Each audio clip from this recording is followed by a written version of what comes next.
Hey everyone, in this video we are going to look at how to create a cinematic Hollywood look in our footage. We're going to go from this to, this. It's going to be a nice way to kind of combine a lot of the things we've learned so far. Let's jump in. So before we start color grading, we've actually been doing color grading up until now. Color grading, the term is used for just like getting consistency across multiple shots. So that's grading the footage, but often like on YouTube tutorials is you want the kind of special look for the color grading. So we're going to look at the Hollywood cinematic look in this video. It's very personal, okay? So there's no like Hollywood button. This is my interpretation of what I feel Hollywood is. And the first thing you should do before you do anything is correct your footage. So at least it's consistently the same and normal. Okay, so we're going to bring in a couple of shots that have already they've been normalized-ish.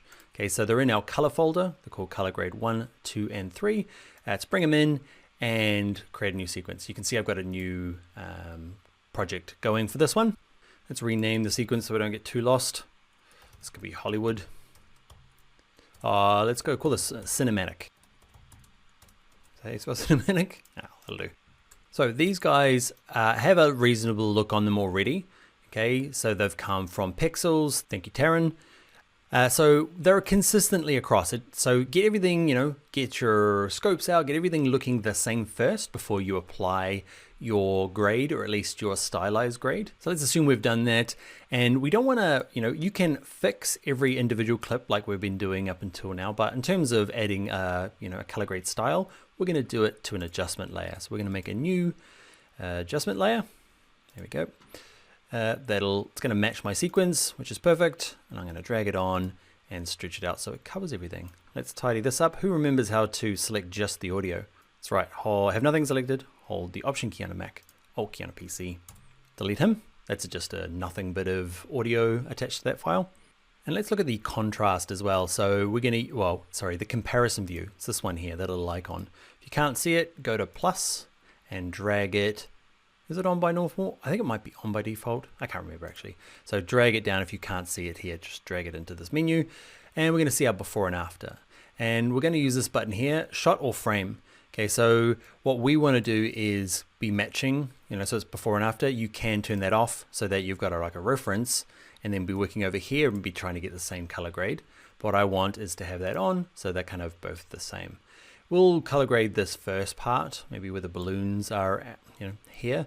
I'm at 1202. You can do it anywhere you like. Now this is very personal, but for me, the Hollywood film look, basically clearing out the mids and having just accentuated highlights and shadows is what I like. So the easiest way to do this is make sure your adjustment layer is selected. Okay, and let's go to basic correction and our contrast. Now let's have a look. Let's open up one of our scopes. Okay, so let's go to Lumetri scopes, and in here I want to see the Luma waveform. There it is there. Okay, and you can see the before and after are there as well. So you're going to end up, let's just do something big. Can you see it's showing you this shot before I made the adjustments and after, so you can compare them. Okay, and what I feel like gives us the most, what we want in terms of that Hollywood feel is that contrast. Can you see I'm just clearing out the middles, as in all the midtones are getting squished up or down, not leaving much left behind. And I feel like that gives me a lot of what I want from this look. Can you see the before and after?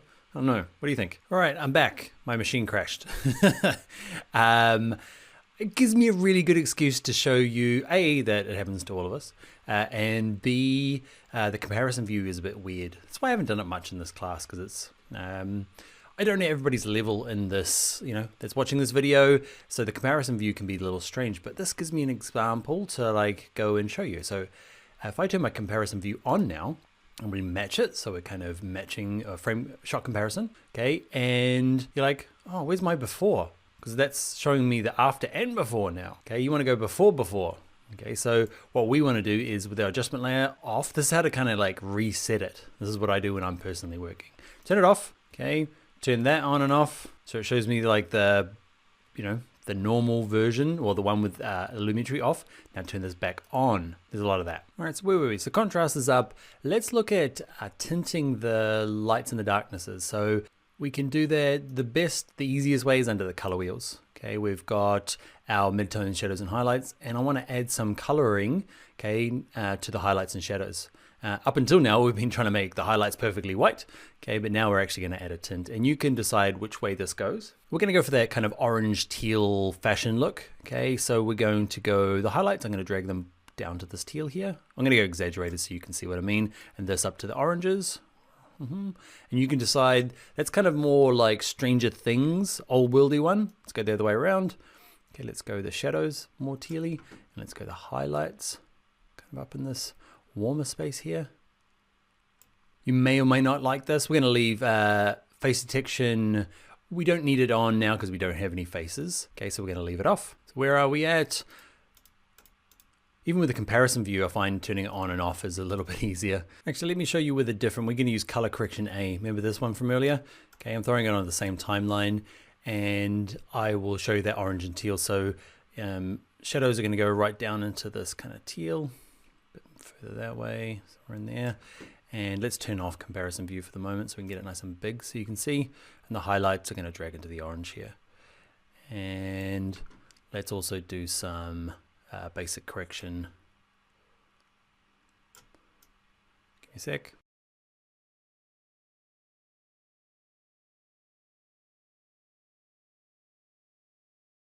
Now the difference of doing all these corrections now, I should be doing on an adjustment layer, to this is I'm trying to actually get a look rather than get it correct, you know, or consistent. So I guess that's different when you're doing a color grade on purpose.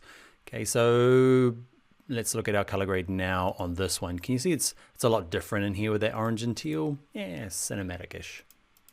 I'm thinking Transformers and Blade Runner and those types of things.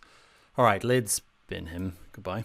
So what else? Let's look at a different one. Okay, and let's look at adding some grain. So we're going to go to our effects library, which is not down here at the moment. For some reason mine's up here. It's normally down here. Okay, I'm going to go to noise, and we're going to apply it to our adjustment layer so that it applies to everything underneath. And now we're going to zoom in a little bit. Okay, click in here, my new little shortcut. Now this brings up another reason why you should be shooting, or at least working with a codec that's not H.264, because you can see it's already really noisy. Okay, so we're going to add noise on top of it, okay, just because. We're going to drag it up a little bit. And we'll say a little bit, that's 100%. I'm going to go to something like 10%, something like that. So it's there, okay, and you can decide whether you want to use a colored noise, okay, or a black and white noise. That looks a bit strong, but if I go back to 0 there, oh sorry, go back to full screen, fit, that's not working. Okay, we've got a bit of, just a hint of that grain in there now, and it's across all of the clips underneath. Now we're faking a lot of this, like a lot of this color comes from the lenses being used, the lighting being used. Okay, we're kind of adding it in post to get that look. Also like a little bit of vignette, probably a little bit too much. Okay, but vignette I'm gonna just, way too much, somewhere in there. On, off. So we're going to add some black bars. We're going to open up the graphic. We're going to do more about essential graphics later on, but I'm going to show you this quick trick for adding the bars top and bottom. Now these bars top and bottom should be, you know, it's the aspect ratio of the actual way it's being shot, okay, on what kind of camera, the sensor it uses. We're going to fake it by going to essential graphics, edit. We're going to add a rectangle. We will make it black. We will make it this wide, by this wide, by randomly this. There is an aspect ratio that you can calculate properly. This is a total hack. Okay, so I've got one. This is going to be bar 1, bar top even. Doop. And we can duplicate it by right clicking, duplicate, and this other one is going to be bar bottom. Okay, and this bottom one is going to come down the bottom.